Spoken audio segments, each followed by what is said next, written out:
just Yeah, don't. talking about Orihime, why do you guys think that she hasn't been shown up yet after all these characters? She's Oh, like a main cast character, so I why? 100%. I'm gonna say the thing that everyone doesn't want to say. She ain't playable.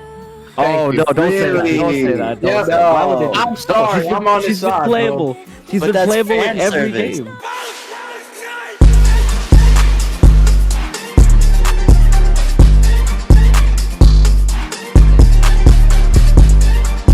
Alright, what's cracking, my fellow ghouls? Helphino on the cut if y'all saw my videos before, but that's besides the point. So, I just wanted to announce myself, and I'm proud to be a part of this community. I've been hyped about this game since July. I think it has mad potential to be something bigger than what it was.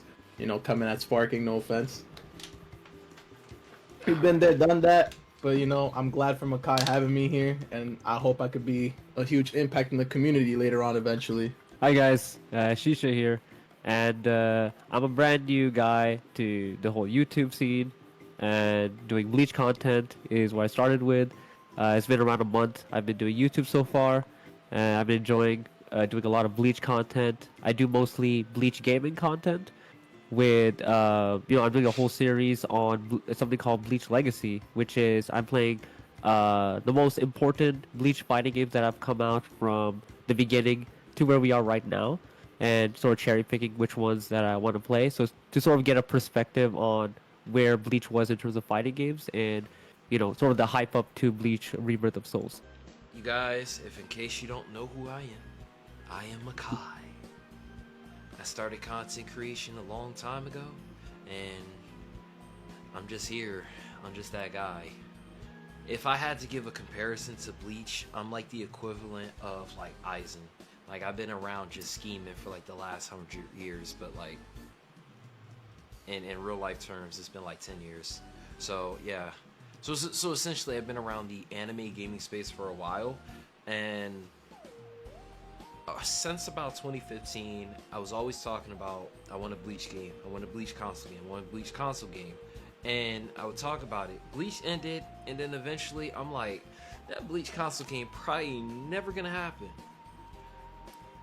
Then, about several months ago, back in July, we got that announcement, and suddenly I'm like, oh shit, after 9 years of wanting this, it finally happened. Alright, so we got the second Aran car. It's easy. Sir. So let's try this again. So easy. What's up? What's happening, guys? Look, first introduction was kind of off, so let me tell you guys what I'm about. For my channel, I do a lot of skits because I find most people aren't doing that for Bleach, and I have a fun time doing that. But here's the biggest thing that I like to say most of the time. I'm not an information channel. So when you guys come to me, I'm not giving you full information. I'm just giving you guys what I know off of the top of my head. I know a lot from watching anime as a kid, Bleach being like one of the main things in my life that's like came in, and now that we finally have a Bleach game after a decade, after what, Soul, was it Resonance or Resurrection? Resurrection, Bro. Yeah. Bro, after Resurrection, dog, was like one of my favorite games, and the fact we didn't get a Bleach game after that was crazy. So it's good to be here with the crew to talk about Bleach Rebirth of Souls. And don't let him lie to y'all. He said he is not informational. This man knows how to pronounce more of the Zanpakuto. He knows the abilities, and he does the proper pronunciation. And I think one of the first videos I watched, this man said he prefers the Japanese over the English. Don't let him lie to y'all. No, Full respect.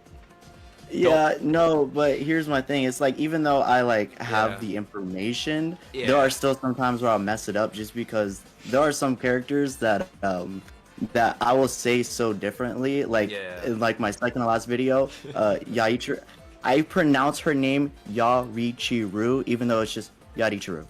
No, I still can't do it. Yeah. I'd be adding the re in there because it sounds so much better. So Yachiru. it's not everything. Yachiru. First things first, right? So, with the game coming out in 3 months, what are you guys mostly excited for the game? Now, Combat. because right now the thing I'm most excited for is that I'm not even like top tier when it comes to fighting games, but I just want to be able to fight a bunch of people in this game and just play with like the most lowest tier character and be like, your ass got beat by this character that should have lost.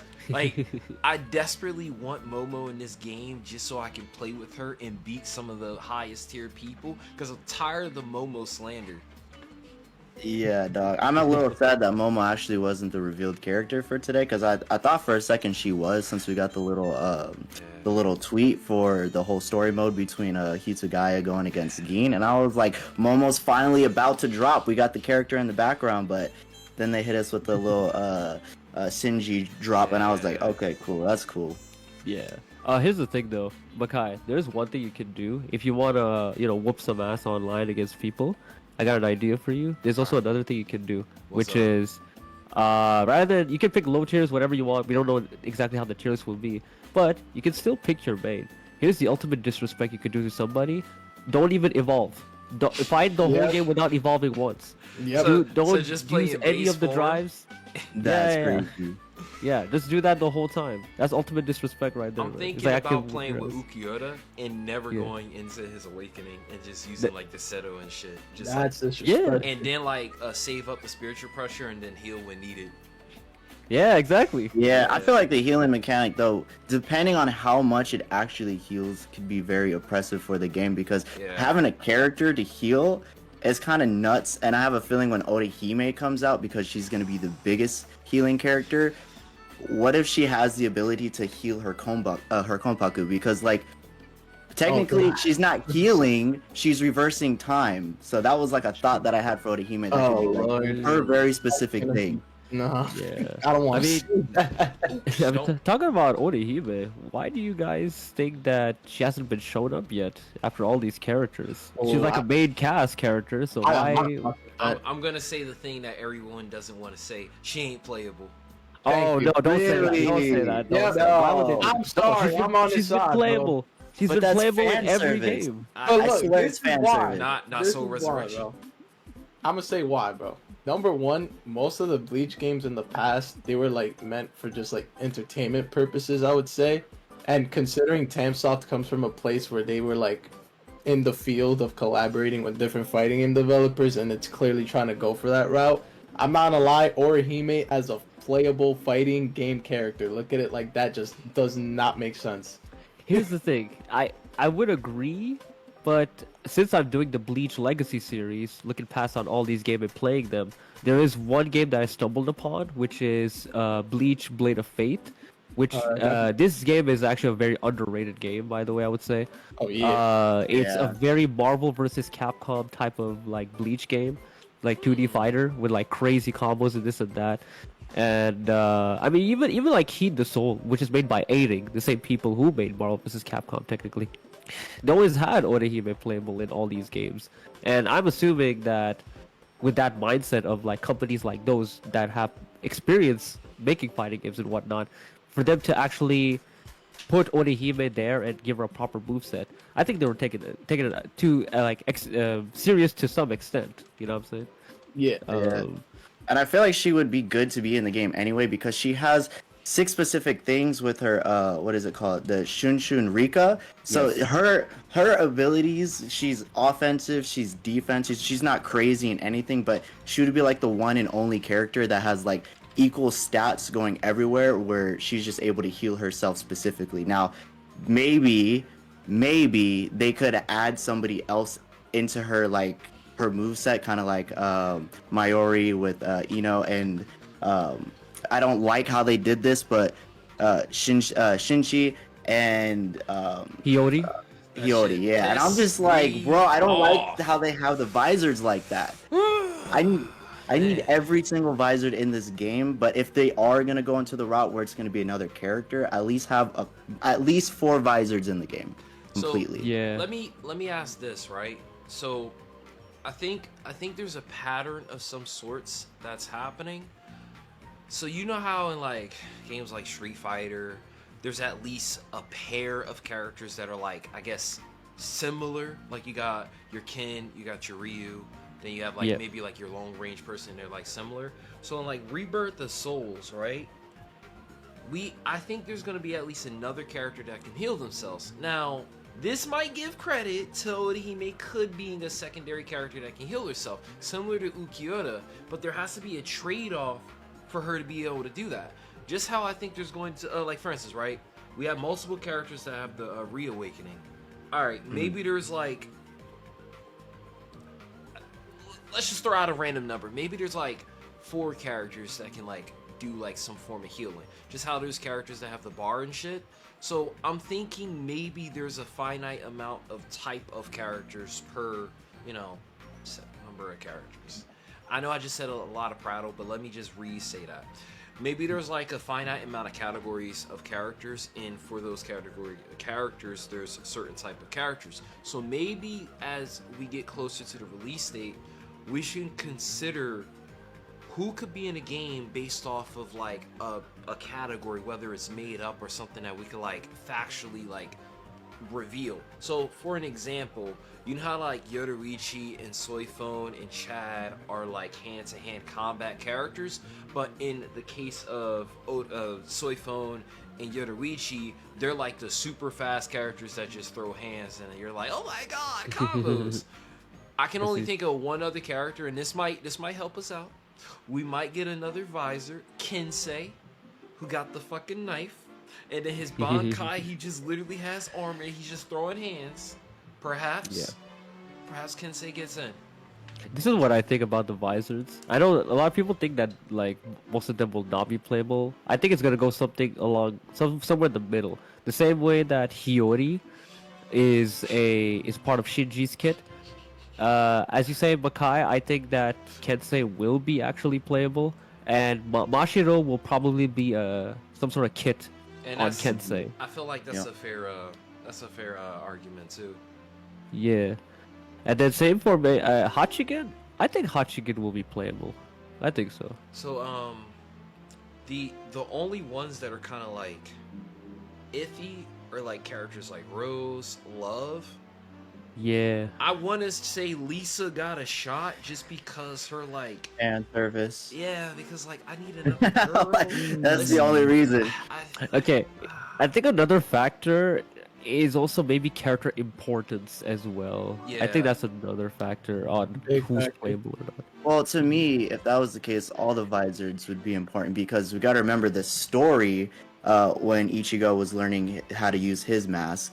There are literally amazing scenes from the anime where once Ichigo was going crazy, all the visors had to go down and stop him. Or there's another one when it was time for the visors to pull up during the war against Aizen, and they all snapped their mask on. I was like, these are some dope moments with the visors. They have to keep it within the story mode. So most likely they're probably gonna give us the visors, just not all individuals. Yeah, exactly. That's what I believe too. Because like I think go ahead.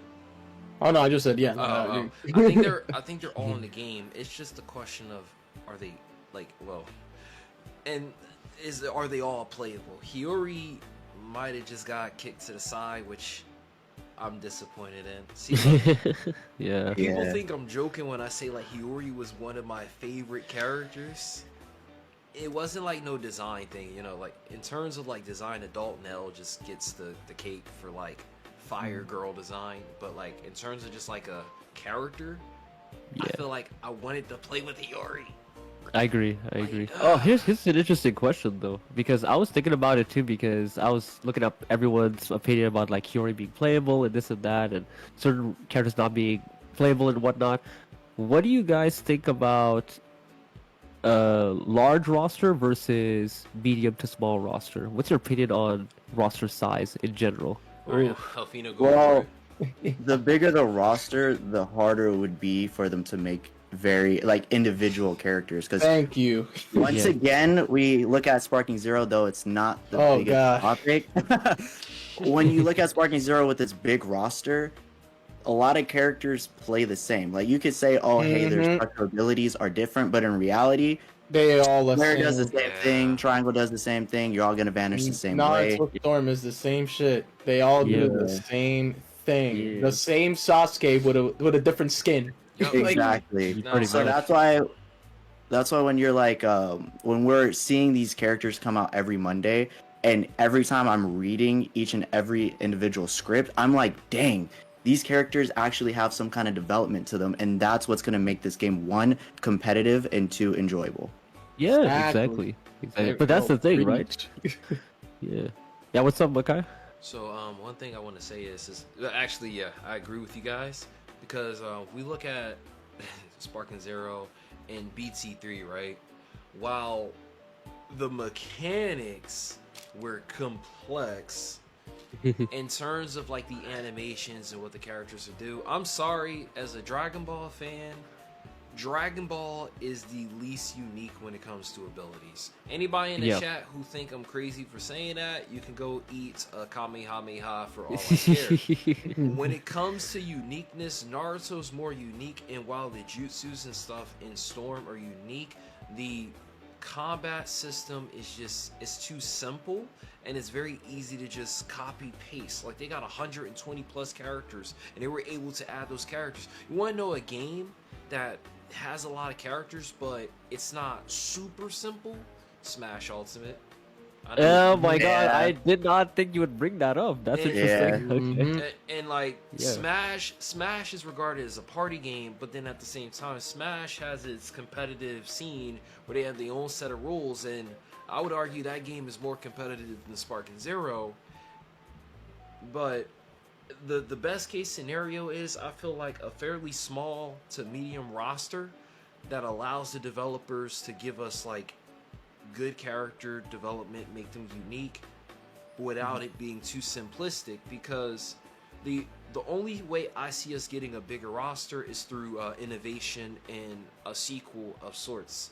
Like, that's a better way to look at it than us give us like 100 characters in this game, or 70 characters, and let's go from here. But it's like, it'd be great to be able to play with our favorite characters, but it's like, at what cost?